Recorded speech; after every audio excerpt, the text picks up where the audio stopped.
같이 마음으로 하나님 앞에 기도드리심으로 사순절 네 번째 주일 예배를 하나님 앞에 드리겠습니다.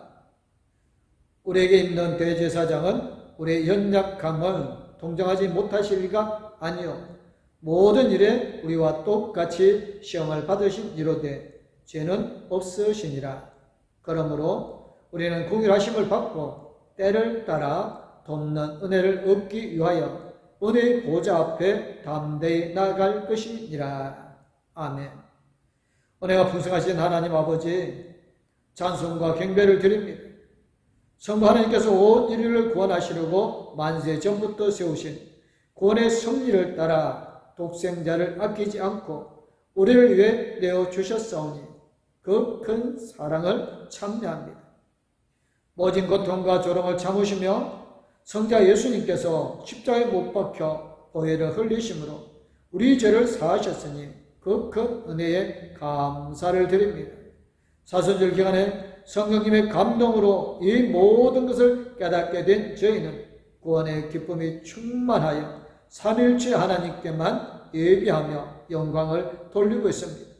영과 진리로 드리는 우리 예배를 기쁘게 받아주시옵기를 예수님의 이름으로 기도드리옵나이다. 아멘.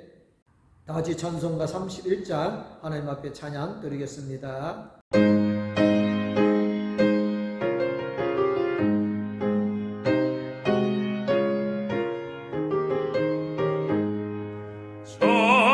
찬양하라 복되신 구세주 예수, 백성들아 사랑을 전하세. 경배하라 하늘의 천군과 천사, 주님 앞에 영광을 돌리세.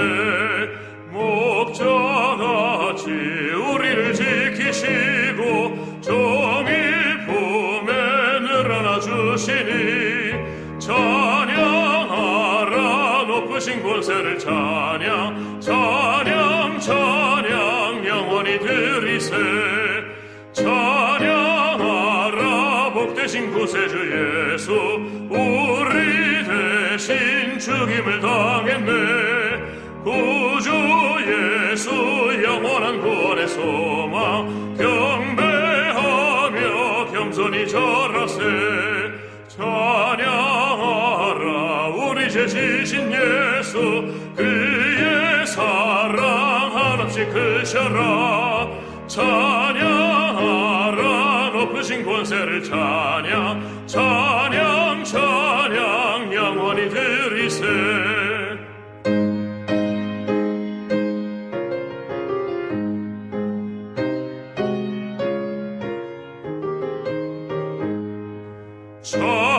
찬양하라 복되신 구세주 예수, 천사들아 즐겁게 찬양해. 구주 예수 영원히 다스리시니 멸류관을 주 앞에 드리세. 구주 예수 세상을 이기시고 영광 중에 또다시 오시리. 찬양하라 높으신 권세를 찬양, 찬양 찬양 영원히 드리세. 사도신경으로 신앙 고백하시겠습니다. 나는 전능하신 아버지 하나님 전지의 창조주를 믿습니다. 나는 그의 유일하신 아들 우리 주 예수 그리스도를 믿습니다. 그는 성령으로 잉태되어 동정녀 마리아에게서 나시고 본디오 빌라도에게 고난을 받아 십자가에 못 박혀 죽으시고 장사된 지 사흘 만에 죽은 자 가운데서 다시 살아나셨으며 하늘에 오르시어 전능하신 아버지 하나님 우편에 앉아 계시다가 거기로부터 살아있는 자와 죽은 자를 심판하러 오십니다. 나는 성령을 믿으며 거룩한 공교회와 성도의 교제와 죄를 용서받는 것과 몸의 부활과 영생을 믿습니다. 아멘. 찬송가 50장 찬양 드리면서 준비하신 예물 하나님 앞에 드리겠습니다.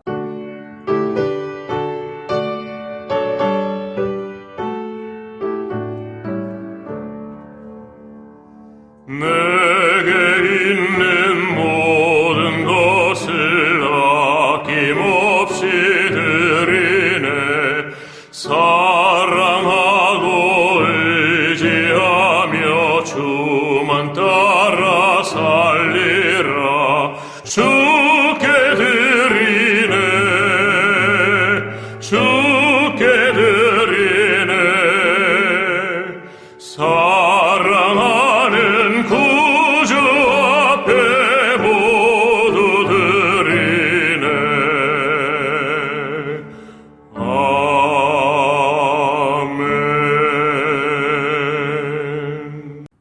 기도하겠습니다. 사랑의 하나님 감사합니다.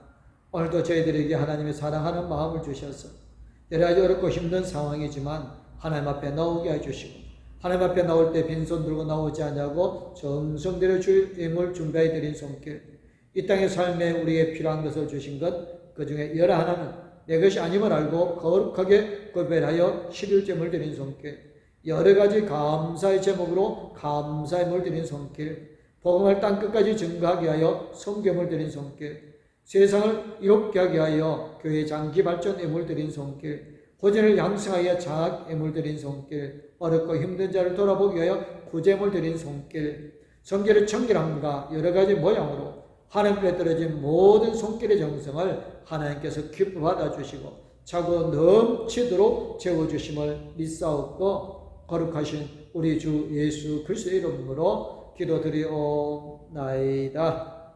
아멘. 오늘 우리에게 주신 말씀은 누가복음 15장 11절에서 24절 말씀입니다. 또 이르시되 어떤 사람에게 두 아들이 있는데 그 둘째가 아버지에게 말하되 아버지여 재산 중에서 내게 돌아올 분깃을 내게 주소서 하는지라. 아버지가 그 살림을 각각 나눠 주었더니 그 며칠이 안 되어 둘째 아들이 재물을 다 모아 가지고 먼 나라에 가 거기서 허랑방탕하여 그 재산을 낭비하더니 다 없앤 후 그 나라에 크게 흉년이 들어 그가 비로소 궁핍한지라. 가서 그 나라 백성 중 한 사람에게 붙여 사니 그가 그를 들로 보내어 돼지를 치게 하였는데 그가 돼지 먹는 지엄 열매로 배를 채우고자 하되 주는 자가 없는지라. 이에 스스로 돌이켜 이르되 내 아버지에게는 양식이 있고 풍족한 품꾼이 얼마나 많은가. 나는 여기서 주려 죽는구나. 내가 일어나 아버지께 가서 이르기를 아버지 내가 하늘과 아버지께 죄를 지었사오니 지금부터는 아버지의 아들이라 일컬음을 감당하지 못하겠나이다. 나를 품꾼의 하나로 보소서 하리라 하고 이에 일어나서 아버지께로 돌아가니라. 아직도 거리가 먼데 아버지가 그를 보고 측은히 여겨 달려가 목을 안고 입을 맞추니 아들이 이르되 아버지 내가 하늘과 아버지께 죄를 지었사오니 지금부터는 아버지의 아들이라 일컬음을 감당하지 못하겠나이다 하나 아버지는 종들에게 이르되 제일 좋은 옷을 내어다가 입히고 손에 가락지를 끼우고 발에 신을 신기라. 그리고 살진 송아지를 끌어다가 잡으라. 우리가 먹고 즐기자. 이 내 아들은 죽었다가 다시 살아났으며 내가 잃었다가 다시 얻었노라 하니 그들이 즐거워하더라. 아멘. 찬송 436장 하나님 앞에 찬양 드리겠습니다.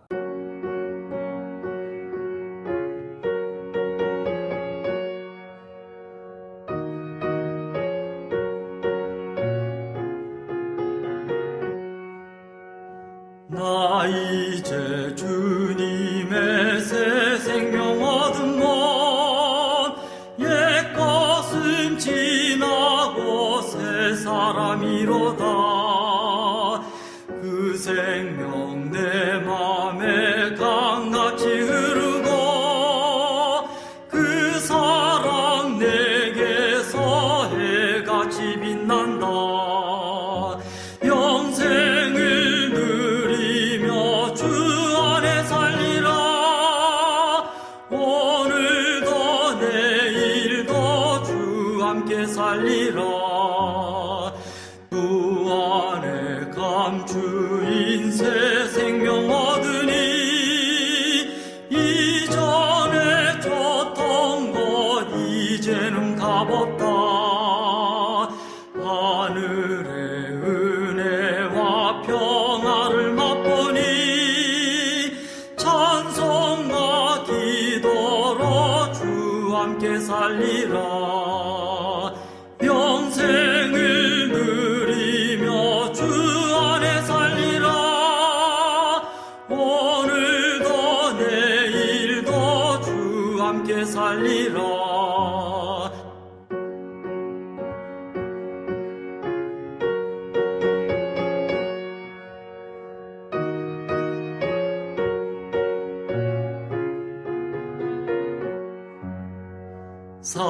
천도 조목도 새 것이 되었고 죄인도 원수도 친구로 변한다.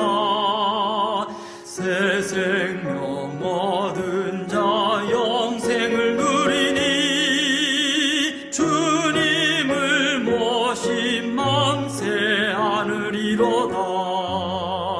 영생을 누리며 주 안에 살리라. 오늘도 내일도 주 함께 살리라. 주 따라가는 길 험하고 멀어도 찬송을 부르며 뒤따라가리라. 나 주를 모시고 영원히 살리라. 날마다 섬기며 주 함께 살리라. 영생을 누리며 주 안에 살리라. 오늘도 내일도 주 함께 살리라. 해밍웨이 단편 소설 가운데 세계의 서울이라는 소설에 나오는 이야기입니다. 어느 스페인 아버지가 집을 나간 아들과 화해하기 위하여 신문에 광고를 내었습니다. 파코야, 화요일 정오에 몬타나 호텔에서 만나자. 다 용서했다, 아빠.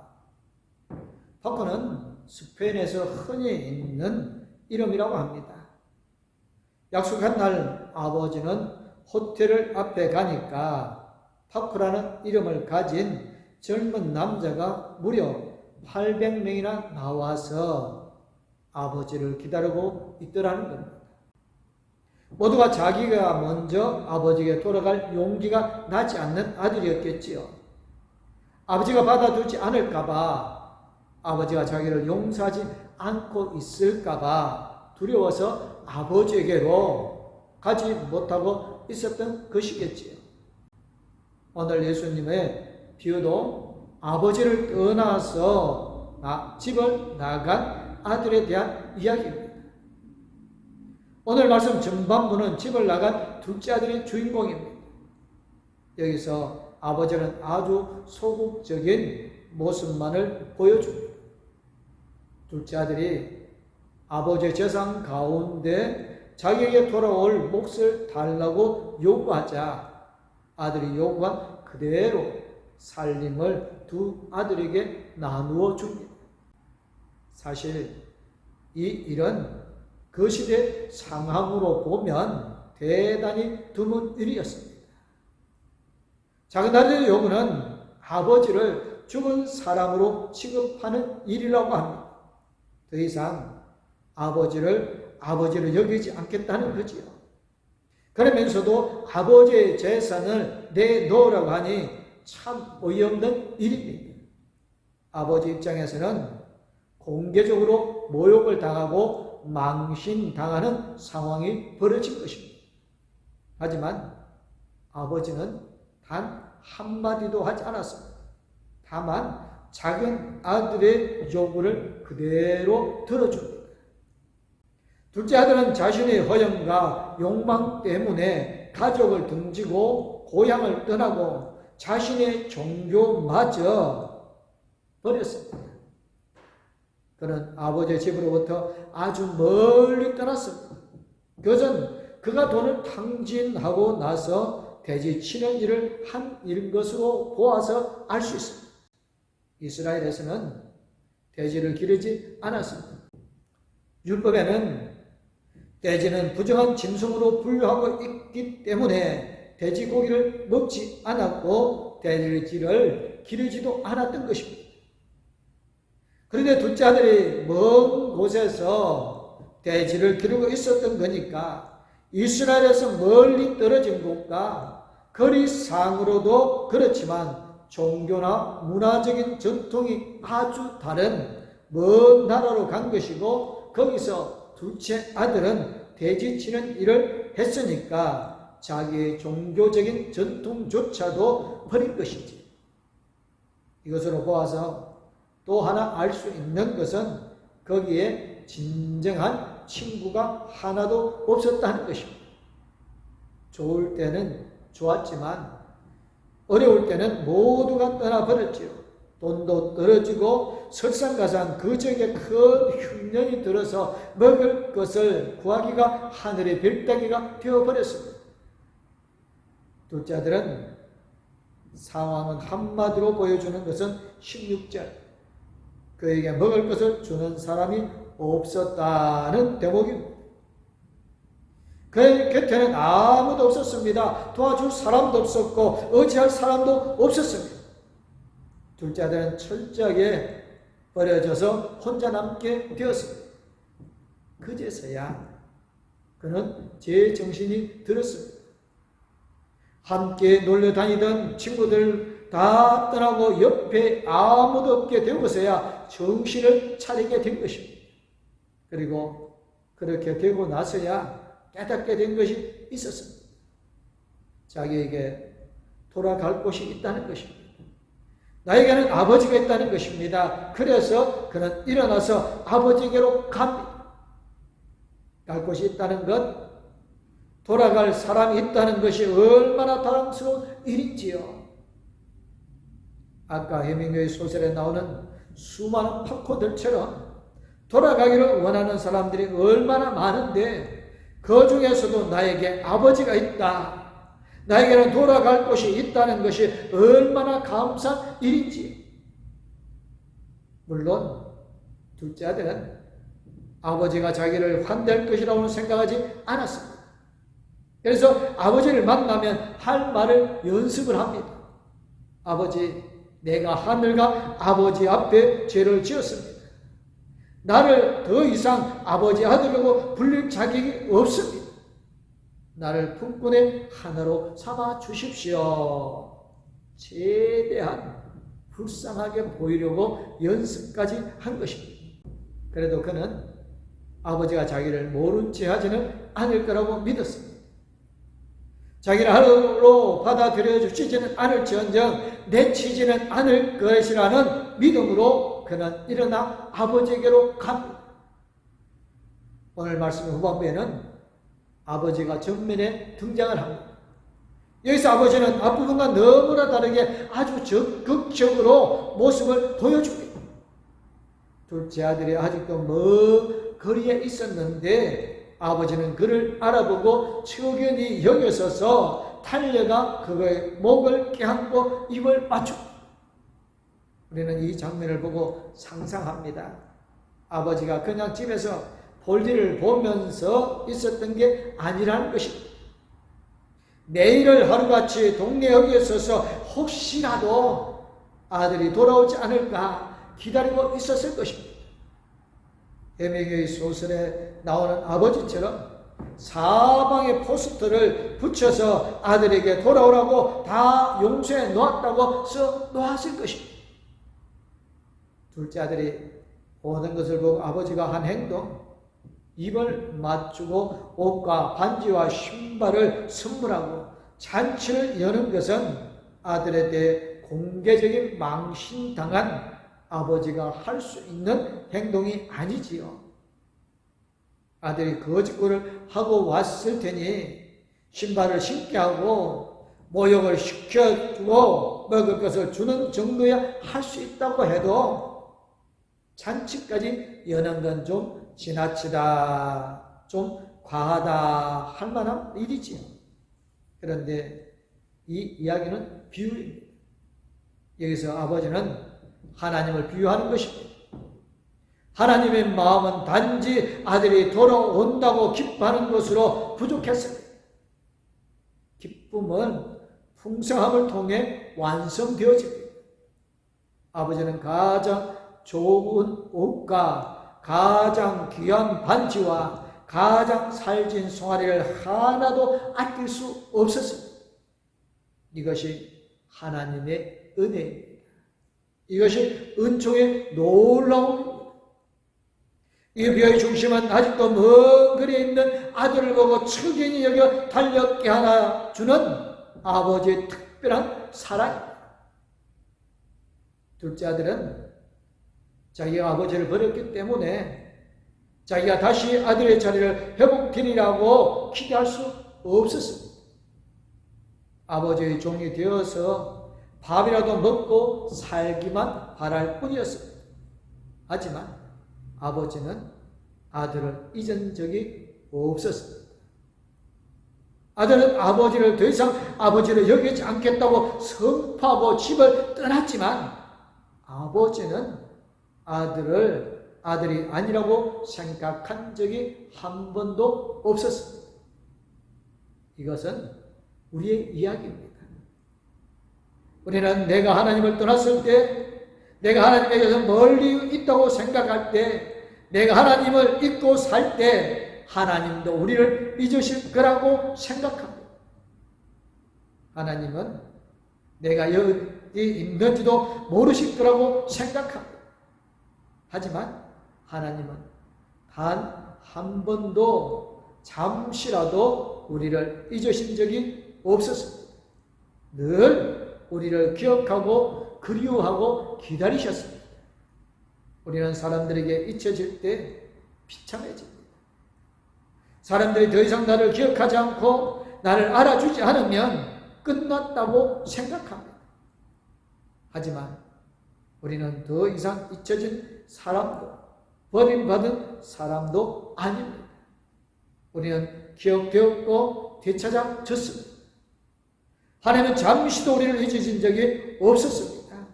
하나님은 단 한 번도 우리를 버리신 적이 없었습니다. 그게 바로 우리를 향한 하나님의 마음입니다.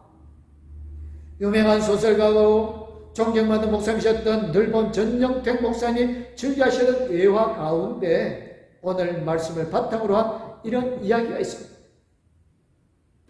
어떤 사람이 제 멋대로 살고 싶어서 가출을 했습니다.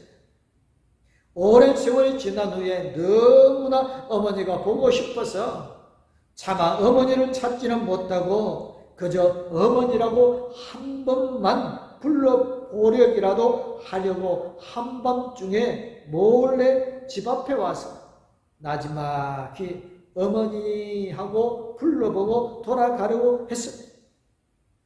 그런데 막상 집 앞에 와보니 한밤중이었는데도 문이 활짝 열려있고 불이 다 켜져 있고 어머니는 웅크리고 앉아 계신 것입니다.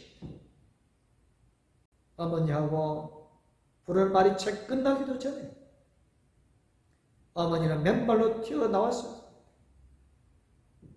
둘이서 한참을 부둥켜 울다가 아들이 물었습니다. 어머니, 왜 이 한밤중에 대문을 활짝 열려있고 불은 켜놓은 채 앉아 계십니까? 호랑이로 내려오면 어쩌시려고요? 그러자 어머니는 이렇게 대답했습니다.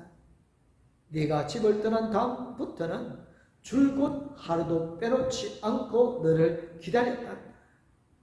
혹시 네가 집에 왔다가 문이 닫혔으면 부끄러워서 그냥 돌아가거나 들어왔어도 불을 끄고 자고 있으면 날 깨우기가 미안해 그냥 갈까봐 늘 불을 켜놓고 지냈단다. 하나님의 용서는 우리의 죄를 용서하시는 것이 아니라 우리 자신을 용납하고 하나 주시는 것입니다. 그래서 우리가 회개하기도 전에 먼저 용서하고 우리가 돌아오기를 기다리시는 것입니다. 삼손 이야기 다 아시잖아요. 삼손이 머리카락을 잃고서 힘을 sul썩게 되어버렸습니다. 그래서 블레셋 사람들에게 잡혀서 두 눈을 잃고 조롱거리가 되었습니다. 하지만 사실 삼손의 힘은 머리카락에서 나오는 것이 아니었죠. 삼손의 힘은 하나님이 그에게 주신 것이었습니다. 그러나 삼손이 머리카락을 자르지 말라는 하나님의 명령을 어겼기 때문에 더 이상 하나님의 능력을 사용할 수 없게 된 것이었습니다. 그러다가 삼손이 블레셋 사람들의 신 다곤의 축제에 끌려가서 제주를 부리게 되었을 때 삼손은 하나님께 기도합니다. 주 하나님, 나를 기억하여 주시기 바랍니다. 하나님, 이번 한 번만 힘을 주시기를 간절히 바랍니다. 나의 두 눈을 뽑은 블레셋 사람들에게 단번에 원수를 갚게 하여 주시옵소서. 삼손의 이야기를 소재로 만든 영화가 여러 편 있지만 그 가운데 옛날 텔레비전에 본 영화가 지금도 기억이 납니다. 그 영화의 마지막 장면에서 삼손이 기도합니다. 주 하나님, 나를 기억하여 주시기를 간절히 바랍니다. 하나님, 이번 한 번만 힘을 주시기를 간절히 바랍니다. 나의 두 눈을 뽑은 블레셋 사람들에게 단번에 원수를 갚게 하여 주십시오. 그때 그 영화에서는 하나님이 삼손에게 말씀하십니다. 아들아, 나는 잠시도 너를 잊은 적이 없다. 단 한 번도 너를 떠난 적도 없다. 나는 항상 너와 함께 있었다. 네가 수치와 모욕을 당할 때도 나는 그 모든 수치를 너와 함께 당했다. 삼손은 하나님이 주신 힘으로 다곤의 신주를 무너뜨립니다. 왜 그랬을까요? 어머니는 왜 집 나간 아들 때문에 문도 닫지 않고 하나님은 왜 말도 듣지 않는 삼손을 떠나지 않으신 것일까요? 아버지니까요. 아버지라서요. 아무리 말 안 듣고 아무리 모욕하고 아무리 멀리 떠났어도 아들이니까요. 사랑하니까요. 예수님이 오늘 말씀하시는 것은 하나님의 이야기입니다. 하나님의 사랑에 관한 이야기입니다. 하나님 우리를 사랑하십니다. 우리가 잘해서 우리가 말을 잘 들어서 우리가 항상 하나님과 함께 있어서 우리가 하나님을 속상하게 해드리지 않아서가 아닙니다. 하나님이 우리 아버지라서 하나님 우리를 사랑하시는 것, 우리가 하나님의 아들이라서 우리가 하나님의 딸이라서 하나님 우리를 사랑하시는 것입니다. 오늘 읽지는 않았지만 예수님의 비유에는 또 한 아들이 나옵니다. 비유에 나오는 큰 아들은 바리새파 사람들과 율법학자들을 가리킵니다. 그들은 예수님의 세리와 죄인들과 어울리는 것을 보고 투덜댑니다. 이 사람이 죄인들을 맞아들이고 그들과 함께 음식을 먹는구나. 이 말은 신실한 기독교인에게서 자주 들을 수 있는 말이기도 합니다. 거룩하고 경건하고 그래서 부정한 사람들과 어울리지 아니하는 신자들 말입니다. 그나들은 억울했습니다.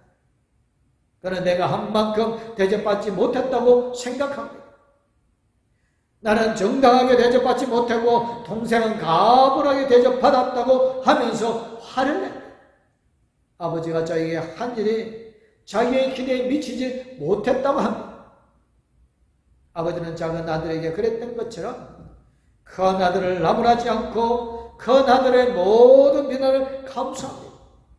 비유해서 아버지는 큰 아들에게 간청하는 자세를 취하는데 이것은 그 시대의 가부장적 문화에서는 굴욕적인 것이었습니다. 하지만 아버지는 그 모든 모욕을 다시 한번 다 받아들입니다. 왜요? 사랑하기 때문입니다. 아버지는 작은 아들만 사랑한 것이 아니었습니다. 아버지는 큰 아들도 마찬가지로 사랑합니다. 큰 아들만 모르고 있을 뿐이었지요. 믿음이 좋은 사람들이 종종 당하는 시험이 있습니다. 둘째 아들 같은 사람이 하나님의 사랑을 더 받는 것처럼 보일 때 이것은 부당하다고 생각합니다. 하나님에게 나는 정당하게 대접받지 못하고 모든 면에서 나보다 못한 사람은 지나치게 대접받는다고 생각합니다. 그래서 하나님에게 화가 납니다. 이해할 수 없습니다.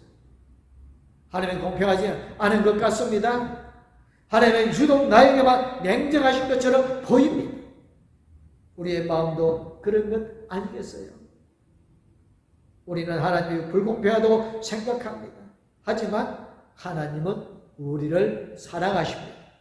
둘째 아들만 사랑하시지 않고 둘째 아들에게만 아버지가 아니고 큰 아들과 같은 우리에게도 아버지이십니다. 하나님 우리를 사랑하시고 우리에게도 은총을 베푸십니다. 아버지가 큰 아들에게 말합니다. 얘야, 너는 늘 나와 함께 있으니 내가 가진 모든 것은 다 네 것이다.